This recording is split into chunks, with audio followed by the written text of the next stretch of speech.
오늘도 이 새벽에 우리를 불러주시고 주님께 먼저 나와 주님께 기도하며 하루를 시작할 수 있게 하신 하나님 아버지 감사를 드립니다.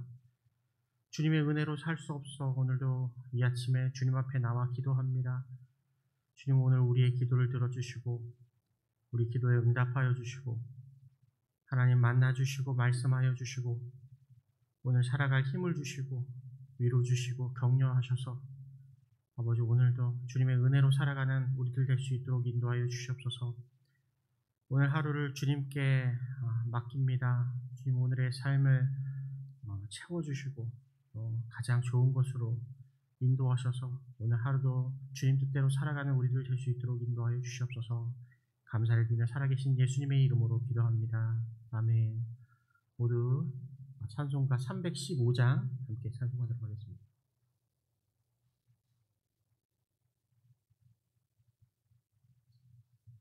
315장입니다.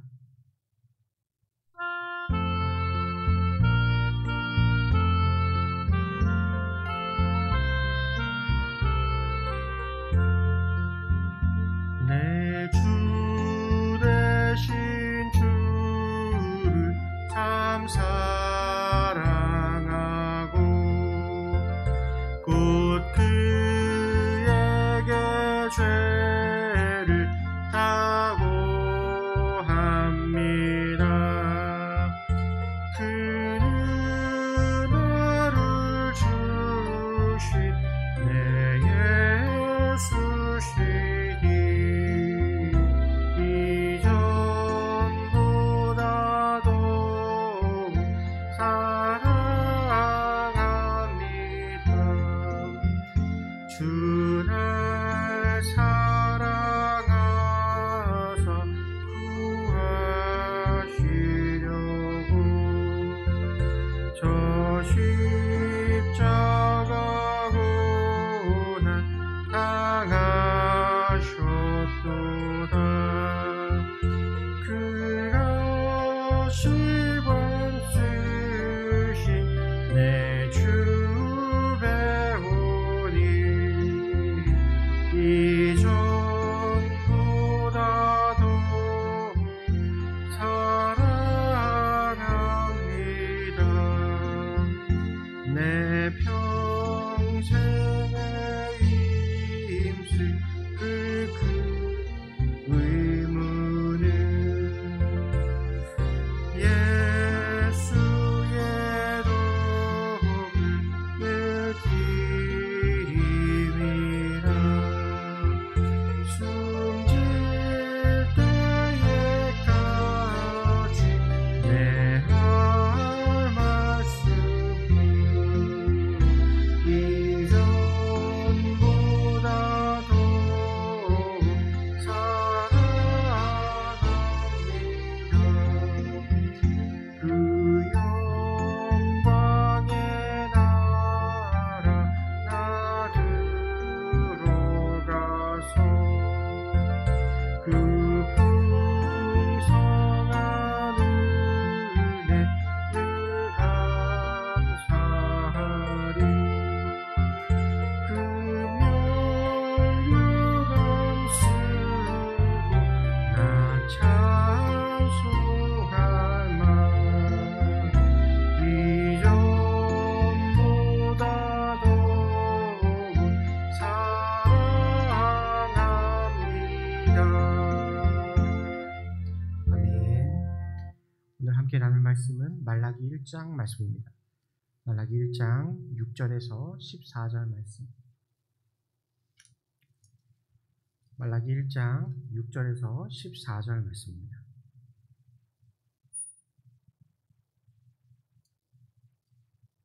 말라기 1장 6절에서 14절 말씀입니다.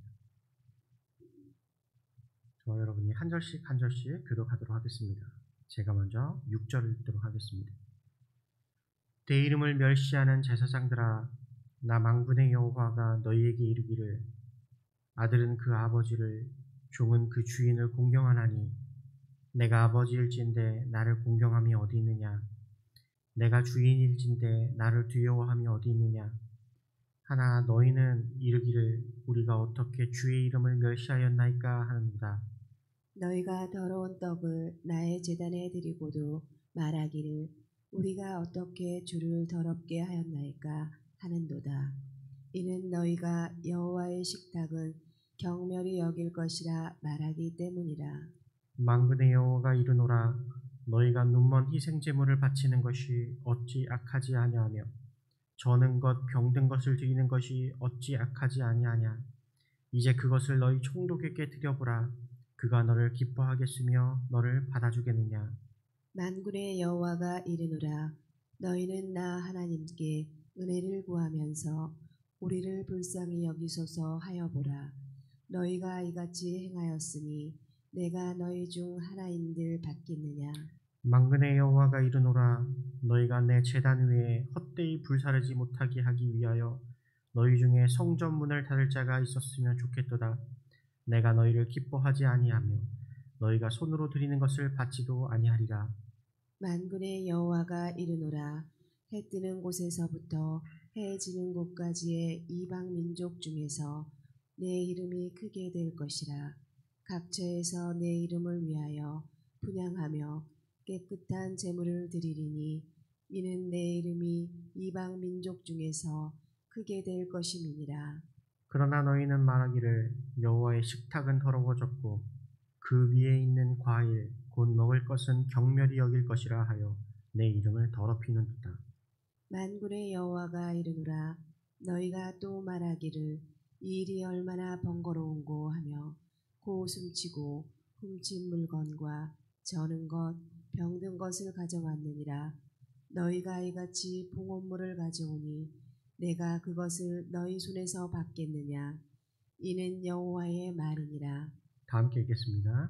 짐승떼 가운데 수컷이 있거늘 그 서원하는 일에 흠 있는 것으로 속여 내게 드리는 자는 저주를 받으리니 나는 큰 임금이요 내 이름은 이방 민족 중에서 두려워하는 것이 됨이니라. 만군의 여호와의 말이니라. 아멘. 하루는 제가 캐나다에 있을 때 저희 신학교 동기가 캐나다에 오게 되었습니다. 동기가 저를 식사에 초대했습니다. 밥을 먹으러 그 집에 가서 대화를 하는데 뭔가 분위기가 이상했습니다. 이야기를 들어보니까 동기는 공부를 하는데 중요한 시험을 오늘 보고 왔고 어저께 잠을 잘 못 잤다고 이야기했어요. 그리고 내일도 아침 일찍 학교에 나가야 한다고 했습니다. 그날 또 하필 동기의 아내는 아침부터 3명이나 되는 아이들과 씨름한다고 굉장히 힘들어 보였습니다.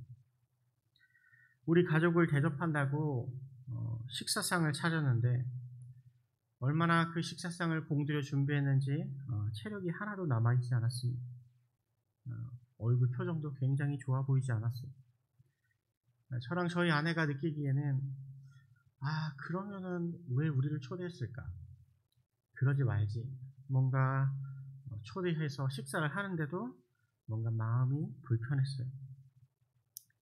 그 친구가 왜 우리를 초대했느냐? 우리가 먼저 그들을 초대해주고 그들을 잘 대접해 주었어요. 이민을 이제 막 온 그 친구들에게 캐나다 생활에 대한 정보도 전해주었습니다. 그 친구가 빚진 마음으로 살다가 마침 바쁜 와중에 시간이 그때밖에 되지 않아서 우리를 초대해서 우리에게 빚을 갚으려고 한 거였습니다. 그 마음은 너무 잘 알고 고맙겠는데 그 상황이 너무 이상했어요. 뭔가 대접을 받는 것이 더 불편하고 힘들었어요. 대접하는 사람도 힘들어 보이고 대접을 받는 사람도 불편한 그런 상황이었습니다. 차라리 빚을 안 갚아도 되는 것입니다. 빚을 안 갚으려고 해도 되는데 서로 불편하게만 되었어요. 오늘 이 말씀이 마치 이와 같은 것입니다. 우리도 마찬가지로 때로는 주님을 위해 한다는 것이 오히려 하나님을 불편하게 만드는 것이 있다는 것입니다. 오늘 말씀을 보면 이스라엘 백성들이 하나님의 마음을 굉장히 불편하게 했습니다. 13절 말씀을 보니까 하나님을 향해 드리는 제사와 제물이 얼마나 번거로운 거 오늘 이스라엘 백성들이 이야기하는 것입니다. 하나님이 그런 제사와 제물을 기뻐 받으시지 않으셨습니다. 우리는 이렇게 생각해 볼 수 있습니다. 교회는 항상 하나님의 기쁨이 될까? 성도는 항상 하나님의 기쁨이 될까? 아닙니다, 여러분. 교회도 때로는 하나님의 마음을 아프게 할 수 있고, 성도도 때로는 하나님의 마음을 오히려 더 불편하게 만들 수가 있는 것입니다. 주님께서 차라리 다 그만두어라 라고 말하고 싶은 마음도 있어요. 너희들이 날 위해 한다고 하는 것이 오히려 내 마음을 더 불편하게 한다라고 말씀할 수 있는 것입니다. 10절 말씀을 보니까 주님이 이렇게 말씀하십니다. 차라리 누가 성전문 좀 닫아주었으면 좋겠다. 차라리 제사 좀 안 드렸으면 좋겠다. 내가 그 불편해서 안 받고 싶다. 여러분, 이것이 얼마나 우리에게 충격적인 말씀입니까? 어쩌면 우리가 드린다는 그 예배가, 우리가 주를 위해 한다는 신앙생활이 전부 다 하나님을 기쁘게 하지는 않을 수도 있다는 이야기입니다. 때로는 차라리 받는 것이 불편한 마음, 그냥 차라리 그만두라고 말씀할 수도 있다는 이야기를 하고 있는 것입니다. 그러면 그렇다고 다 진짜 그만둬야 되느냐? 아닙니다, 여러분. 이 말씀은 다 진짜 그만둬라, 성전문 닫아라 라고 하는 말씀이 아닙니다. 이 말은 무엇이냐? 너희들이 이왕 신앙생활을 하려면 받는 사람이 불편하지 않게, 하나님 마음에 들게, 하나님의 기쁘시게 해야 한다는 말씀인 것입니다. 그렇다면 우리는 어떻게 하나님을 기쁘시게 할까? 이 말씀을 가지고 함께 나눠보기를 원합니다. 오늘 제가 여러분들과 함께 나누고 싶은 말씀은 습관적인 종교 행위로는 하나님을 기쁘시게 할 수 없다는 말씀입니다. 습관적인 종교 행위, 그것으로는 하나님을 기쁘시게 할 수 없습니다. 오늘 말씀을 보면 이스라엘의 제사는 계속해서 드려지고 있었습니다. 그들이 제사를 안 드렸던 것은 아닙니다. 그들이 우상숭배를 했던 것이 아닙니다. 그들은 제사를 잘 드리고 있었어요. 우리는 착각하는 게 제사를 안 드리는 게 문제다라고 생각해요. 제사 잘 드리고 있지 않냐? 뭐가 문제냐? 그러므로 그들은 제사를 잘 드리고 있었기 때문에 그들이 주님을 멸시하고 있다는 사실을 미처 깨닫지 못했습니다. 오히려 무감각해졌어요. 그런데 그들의 문제는 제사를 드리고 있느냐 안 드리고 있느냐가 문제가 아니라 그들의 마음이 조금씩 변질되어지고 있다는 거예요. 그러므로 제사가 조금씩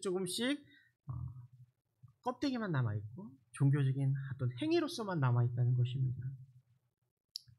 우리도 때로는 착각합니다.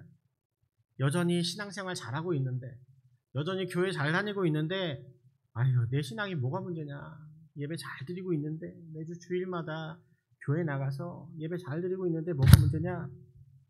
그러나 여러분, 그것이 그저 습관적인 종교 생활일 때 그것이 문제가 되는 것입니다. 그러면서도 야, 나는 문제 없어, 내 신앙은 문제 없어 라고 깨닫지 못하는 게 차라리 그것이 더 문제인 것입니다. 포로 생활을 마친 유대인들이 바벨론에 포로로 잡혀갔어요. 그러다가 예레미야가 말한 대로 이제 다시 이스라엘로 돌아왔어요. 이스라엘로 돌아와서 이제 이스라엘을 다시 새롭게 재건하고 있는데 그들이 고민해 보는 거예요. 야, 우리가 무엇이 문제였을까? 우리가 무엇이 문제였을까? 하나님 왜 우리를 이렇게 어려운 시간 가운데 살게 하셨을까? 고민하다가 그들이 한 가지 문제를 깨닫게 되었어요. 아, 우리가 주의 말씀을 따르지 않았어. 이 말씀을 보면 하나님께서 하나하나 우리에게 주신 그 말씀을 하나님께서 얼마나 마음 아프게 했다고 말씀하셨는지, 이 말씀을 읽게 되면서 자신들의 문제가 무엇인지 깨닫게 되었어요. 그때 다시 우리가 말씀으로 돌아가자, 우리가 다시 말씀을 따르자, 우리가 그 주신 말씀을 목숨처럼 생각하자라는 이스라엘의 부흥운동이 일어나기 시작했어요.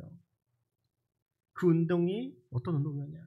바로 바리새 운동이었어요. 바리새 운동. 그러면서 수많은 바리새인들, 그 말씀을 정말 목숨처럼 따르고자 노력했던 사람들, 그 바리새인들이 그때 당시 일어나게 된 것이었어요.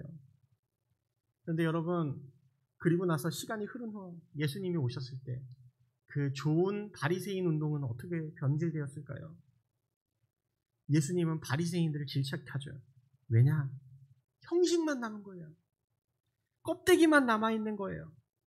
행위만 남아있는 거예요. 그러므로 예수님은 그런 바리새인들을 보고 회칠한 무덤이라고 했어요. 차라리 너희들이 율법을 지키지나 말지.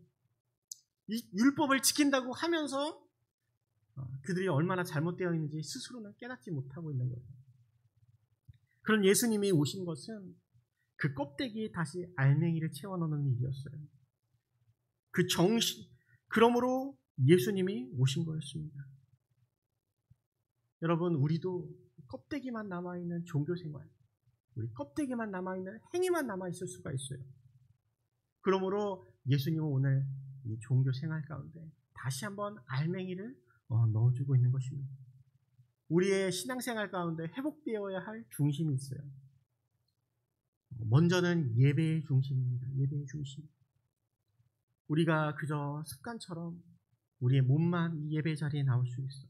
껍데기만 앉을 수 있습니다. 예배의 알맹이는 무엇일까요? 예배의 알맹이는 구원의 감격입니다. 감격이 있는 예배를 드려야 됩니다. 구원의 기쁨입니다. 하나님이 주신 은혜입니다. 하나님에 대한 감사입니다. 그리고 죄인된 나를 발견하는 통회입니다. 한 주 동안 주 뜻대로 살지 못한 연약한 내 가슴을 치며 하는 회개입니다. 그러므로 그 예배 가운데 중심이 다시 한번 새로워져야 돼요. 내 능력이 아닌 위로부터 주시는 그 구원과 은혜, 오늘 예배에 넘치고 있어야 합니다. 그것이 아니라면 우리는 그냥 알맹이 없는 종교 생활로서 껍데기만 행위로서 이 자리에 앉아 있을 수 있는 것입니다.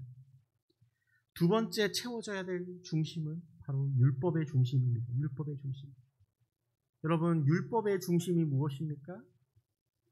바로 하나님 사랑과 이웃 사랑입니다.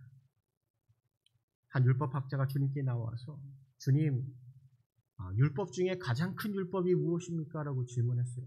예수님이 거기서 뭐라고 말씀하십니까? 예수께서 이르시되 주 너의 하나님을 사랑하고 네 이웃을 내 몸과 같이 사랑하라. 이것이 가장 첫째 되는 율법이다. 그건 뭐냐? 율법이 결국은 사랑이라는 것이 사랑. 하나님 사랑, 이웃 사랑. 우리 십계명을 보면 두 가지로 압축할 수 있습니다. 하나님 사랑, 이웃 사랑. 그것이 율법이다. 여러분, 그런데 사랑이 있습니까? 율법 가운데. 율법 하면서 법 하면서 말씀 하면서 그 가운데 사랑은 없어요. 그렇다면 그것은 굉장히 웃기는 상황이 되는 거예요. 제가 있었던 이민사회에는 정말 전쟁터 같은 곳이에요. 사람들이 얼마나 싸우는지 모릅니다. 거의 막 피가 철철 흘리기까지 싸워요. 이민사회가 숫자가 적고 좁으면 좁을수록 더 사이가 좋고 끈끈할 것 같은데 더 싸웁니다. 왜 그러느냐? 거기 이유가 있어요. 우리는 이렇게 많은 한국 사람들 가운데 살아있으니까 나랑 안 맞은 사람이 있으면 다른 사람한테 가면 돼요. 다른 교회 가면 돼요. 다른 커뮤니티 가면 돼요. 그런데 이민사회에는 커뮤니티가 몇 개 없어요. 거기서 밀려나고 나면 나는 다른 데로 이사 가야 됩니다. 굉장히 좁은 사회는 오히려 말도 많고 더 갈등도 많고 파도 많고 그런 거예요. 그래서 이민사회에는 교회가 중요해요. 교회가 필요합니다. 교회에는 사랑이라는 중심이 늘 있기 때문입니다. 사랑이라는 알맹이가 있기 때문입니다. 그러나 여러분, 교회 안에 사랑이라는 중심이 없다면 그 교회는 그냥 껍데기입니다. 왜냐? 능력이 없기 때문입니다. 능력을 잃은 그냥 말뿐인 거예요. 능력을 잃은 그냥 종교인들 뿐인 거예요. 그냥 내가 교회는 나오고 있지만 내가 여전히 사랑으로 하나 되지 못한다면 그냥 알맹이 없는 시간, 알맹이 없는 교제, 알맹이 없는 종교 생활을 하고 있는 것 뿐입니다. 알맹이가 어디 갔습니까? 왜 껍데기뿐인 종교 생활을 하고 있는 것입니까? 왜 의미 없이 율법만 따지고 있는 것입니까? 왜 마음도 없는 제사만 드리고 있는 것입니까? 교회 안에는 많은 알맹이들이 있는데 그저 생각 없이 행위만 남고 종교생활만 남은 거예요. 그러므로 우리 공동체가 싸워야 할 것은 바로 이 매너리즘입니다. 매너리즘. 생각 없이 되어지는 대로 하게 되는 신앙생활, 그냥 껍데기만 있는 신앙생활을 우리는 싸워야 하는 것입니다. 교회는 시스템으로 운영됩니다. 시스템이 필요해요. 맞습니다. 그런데 그것이 그저 마치 관리자의 관리처럼, 매니징처럼 그저 시스템만 있다면 그것은 문제가 있는 것입니다. 우리는 그러므로 자칫하면 알맹이를 잃어버릴 수가 있어요. 아마 우리가 원래부터 그러지는 않았을 거예요. 그러나 사람의 열정은 이상하게 쉽게 돼버립니다. 사람의 기억은 쉽게 잊혀져 버리게 됩니다. 그러므로 은혜도 잊혀지게 되고 우리의 감정은 늘 변하기에 주를 향한 사랑도 변하게 되는 거예요. 그러므로 우리는 오늘을 돌아봐야 돼요. 우리가 제사를 잘 드리고 있다고, 우리가 신앙에서 하나님에게서 떠나지 않았다고 착각하는 이스라엘 백성들처럼 오늘은 진지하게 우리를 돌아보아야 합니다. 그러므로 우리는 날마다 새로워지려고 하고 날마다 회복되어야 하는 것입니다. 오늘 신앙이 또 오늘 새로워져야 하는 것입니다. 그러므로 오늘 우리가 어디서 떨어져 나갔는지 돌아보고 빨리 돌아와야 하는 것입니다. 그러므로 오늘 하루는 우리가 기억하며 살았으면 좋겠습니다. 종교 행위로 만족하지 말자. 매너리즘에 빠지지 말자. 우리 감격을 다시 한번 회복하자. 다시 한번 회개하자. 믿음으로 다시 한번 뜨겁게 되자. 예수님의 가르침을 다시 마음에 새기자. 오늘 결단했으면 좋겠습니다.